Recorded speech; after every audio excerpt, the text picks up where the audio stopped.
Hello, magandang umaga po sa inyong lahat. Magandang oras sa lahat ng aking mga tagapagsubaybay sa buong Pilipinas at sa buong mundo. Kung saan po naroroon ang aking video ay magandang umaga, oras kung ano man dyan, gabi ba o araw. Ayan. Itong aking pinapakita ngayon ay mutya po ito ng kalikasan. Pero bago ko sisimulan kung anong klaseng mutya ito ay huwag makalimot na mag-subscribe naman para din po ako maganahan na pag magpa-vlog po. Tapos, yung nakatingin naman, mag-share at magsabi naman sa mga kaibigan natin dyan na mga mababait para dadami po ang ating mga followers at mga subscriber. Kaya ngayon, sisimulan ko na ang aking kwento tungkol dito sa aking mutya ng kalikasan. Ano sa tingin nyo? Ano ito? Oh. Ayan, mag-comment kayo sa baba kung anong klaseng mutya ito. Ayan, kung tama ba ang aking hinala at kung hindi man, mag-comment kayo kung ano ang klaseng mutya itong aking nakukuha. Ayan, pero para sa akin ito po ay mutya sa uod. Uod siya na karamihan makikita natin yan sa sa labana o guyabano. Ayan. Sa guyabano ko po ito nakikita itong uod. Ayan. Yun po yung ulo niya. Ito po yung puwit niya. Ayan. Pag lumaki ito, dambuhalang paro-paro ito. Ito. At nagiging bato na po siya. Kaya maganda itong paro-paro. Yan. Mutya sa paro-paro. O uod ng paro-paro. Hindi pa ito nagiging uod. Ano pa lang. Hindi pa ito. Uod na ito pero hindi pa nagiging paro-paro. Kipos pa siya. Yan.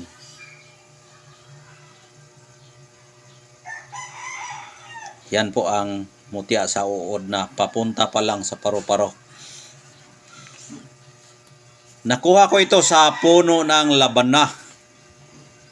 Dahil nga dito sa amin may maraming mga labana dito na magputos ang kanyang katawan sa binalot yung katawan niya ng mga laway siguro nila yan. Tapos yung balot nila na sa kanilang katawan parang balat ng buaya. Pwede rin yan gamitin sa sa protection yung balat niya, yung pang balot nito. Kasi makapal din yan, matigas, parang balat ng buaya. Pwede rin yan lagyan ng orasyon, sulatan, tapos ilagay sa bote. Protection din yan, pangkabal din yan. Ngayon, ito rin ang kanyang binalot. Ibig sabihin, malakas din po ang birtud nito dahil nga po ay binalot siya ng makapal na laway niya na napaka tigas, kasing tigas ng balat ng buaya. Kaya maganda ito sa proteksyon. Tagulilong ito ay maaaring itong tagulilong dahil nga nakabalot siya sa makapal na kanyang balote at napakatigas kasing tigas ng balat ng baka. Yan. Kaya ang nagdadala sa kanyang tagulilong dahil binalot siya hindi makikita ito.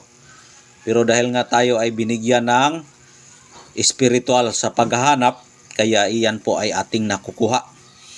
Ngayon, sa pagkakuha natin, yung balote niya kinuha ko at ito ang inupin ko. Ayan, nagtigas na siya. Nagiging bato na po siya. Ayan o.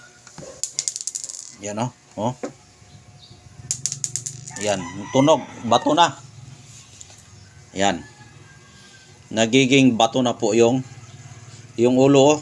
Libangbang. Ayan, ulo ng libangbang na. Malapit na yan naglibangbang. Ito pong yung puwit niya. Ayan. Ang nakakaalam yan, mga Bisaya lang, mag-comment kayo sa baba. Sino yung marunong magtagalog dyan, mag-comment kayo sa baba para yung ibang nakatingin, malaman nila kung ano yan. Ayan, comment kayo. Huwag kayong mahiya sa pag-comment dahil yung comment nyo ay makakatulong din yan sa akin. Dagdag yung natin, dagdag yung views natin at yung mga comment sa ating YouTube. Ayan. Ito po ay uod, no? Kung ano ang may comment nyo dyan sa baba, pwede. Kahit anong i-comment nyo dyan, wag lang yung paninira sa akin. Dahil kapag paninira sa akin yung comment nyo dyan, i-delete ko talaga. Minsan i-block ko para hindi na kayo makakita sa akin. Dahil hindi ako gusto maghanap ng maraming followers na bastos. Gusto ko yung mabait lang. Kung tumulong kayo sa akin, mag-comment kayo ng mabuti para din sa akin. Dahil ang nandito sa aking video ay tulungan yan sa kaalaman. Hindi pa labuanay. Pakig-angay ning ako. Kung say ako, mo inyo. Kung gusto ninyo, okay. Baka palit mo. Kung dili, okay ra pod. Kung di nyo gusto akong video, ayaw na naman yung pagtanawa. I-scroll ninyo para di maglabad yung ulo magtanaw sa kuha. Kaya sige, batian mo kung dagway. Maunay akong ikaistorya sa inyo ha na mga baguhan ako nga mga followers. Pero bilib po ko ning uban ako mga followers. Bisag bati akong video, tanaw gyapon. Salamat sa inyo po. Karon, mao ni ang akong gibidyo karon. Ulod ni siya na nahimong mahimuay pa naglibangbang. Kani siya, kuha ni siya kanang nakuha na ko ni siya dito sa punuan sa kuan. Kining labana. Gibalot ni siya sa katong kuan katon anay siya putos nga brown ng kulor nga baga kayo, mura siya panit og kuan.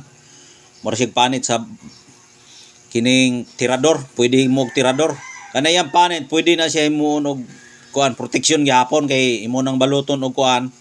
Baluton nimo na imong ikateng tapos sulatan nimo og orasyon, isulod nimo sa botilya, butangan og kanang kuan, butangan og lana sa lubing nga libon. Gamit gyapon na pakubol gyapon na siya.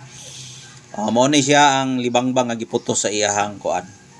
Sa iyahang atong gingon na ako ninyo nga giputos ni siya. Atong iyang putos nga baga kayo nga panit. Pasensya na po sa mga Tagalog, hindi makaintindi minsan. Ayan, mahirap din kapag hindi tayo magtagalog. Kawawa naman yung Tagalog, hindi rin marunong magbisaya. Hindi sila marunong magbisaya, kaya itagalog natin minsan. Kasi kawawa din yung mga Tagalog, mabuti pa yung Bisaya, marunong magtagalog. Ang pinagtataka ko, bakit marunong yung mga Bisaya magtagalog, no? Kahit hindi magkabaliktad-baliktad, kabalo man yun magtinagalog. Pero kining Tagalog, di yung kabalo magbisaya, magpatudlo, bisag sa og tudlo, di yun kasabot.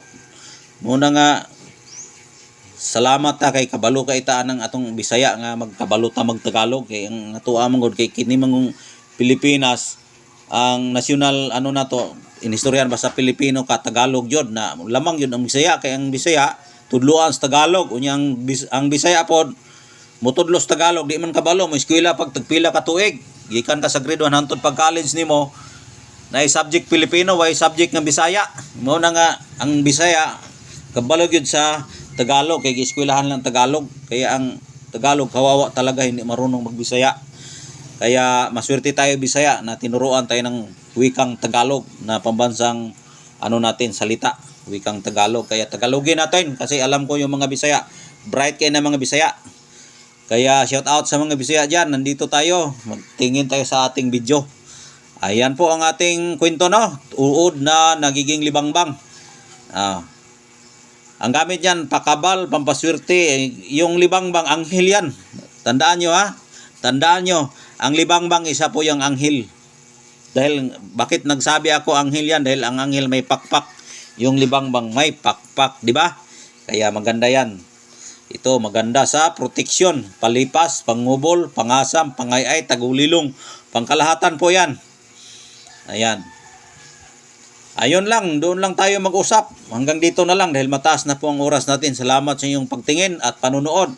Mag-comment kayo sa baba, yung mabait lang at mabuti na comment. Kung makatulong kayo sa akin, mag-comment kayo dyan kung ano ang isabi nyo tungkol dito sa aking video para din po ako maganahan mag-upload sa mga video natin. Kaya hanggang dito na lang. Maraming salamat sa inyong lahat. Ang babait ninyo, nakatingin pa rin kayo sa akin. God bless po sa inyong lahat. Bye-bye. Ingat po. Kay Plagi, kung gusto niyo ganito, may iniwan akong lumiro dyan. Mag-text kayo, mag-comment kung gusto nyong bilhin. Allah, larga, binta natin to. Tapos kung gusto nyong, kung hindi kayo makakontak sa akin sa aking numero dahil ibang bansa po kayo, meron po akong Facebook account, Commander Bugtungan. Ayan po ha. Tandaan nyo ang aking Facebook account, Commander Bugtungan. Chat nyo sa akin para malaman ko kung gusto nyo to. Inquire kayo, tanong, wag mahiya para hindi rin ako mahiya sa inyo. Iyon lang po. Maraming salamat. God bless po sa inyong lahat.